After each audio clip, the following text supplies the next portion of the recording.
Imagine பண்ணுங்க, நீங்க ஒரு பெயிண்டிங்குக்குள்ள வாக் பண்ற மாதிரி நடந்தா எப்படி இருக்கும் உங்களோட லைஃப்ல? நெஞ்சில் ஜில் ஜில் ஜில் ஜில் காதில் தில் தில் தில் தில் கண்ணத்தில் முத்தமிட்டாள் நீ, கண்ணத்தில் முத்தமிட்டாள்.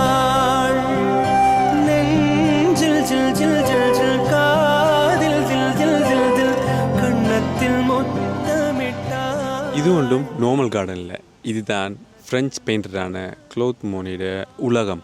அதாவது இவர் எதுக்கு ஃபேமஸ்னா இம்ப்ரெஷனிசம் என்ற ஒரு ஆர்ட் மூமெண்ட்ற ஃபவுண்டர். இவர் ஐடியா ரொம்ப சிம்பிள். பெயிண்டிங்கில் டீட்டெயில்ஸ் காட்ட தேவையில்லை, லைட் அண்ட் அட்மாஸ்ஃபியர் எப்படி அந்த இடம் இருக்குது, ஸோ அதுதான் ஃபோக்கஸ் பண்ணுவார் இவர் பெயிண்டிங்கில். அவரோட வீட்டுக்கு பக்கத்தில் இருக்க ஜெவர்னி கார்டன் தான் இவரை லைஃப் லாங் இம்ப்ரெஷன் சொல்லலாம். ஜப்பானீஸ் ப்ரீட், லில்லி போன், இது மாதிரியான விஷயங்களை மீண்டும் மீண்டும் வரைஞ்சி இவர் இந்த உலகத்தையே கவர்ந்தது இங்கே தான். அதுக்கு பிறகு இவர் ஃபேமஸான பெயிண்டிங்கான அதாவது லில்லி சீரீஸ் போனானதை இங்கே தான் சொல்லலாம்.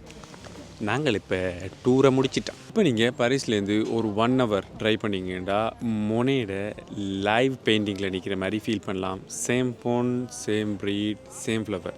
ஸோ நெக்ஸ்ட் டைம் நீங்கள் பாரிஸ் வந்தால் மியூசியமில் போய் பெயிண்டிங்கை பார்க்காமல் ஒரு லைவ் பெயிண்டிங் இங்கே இருக்குது. ஸோ அதை தவறாமல் பாருங்கோ. இதில் அட்ரஸ் அண்ட் டீட்டெயில்ஸ் எல்லாம் நான் லிங்க்கில் கொடுக்குறேன், செக் பண்ணி பாருங்க.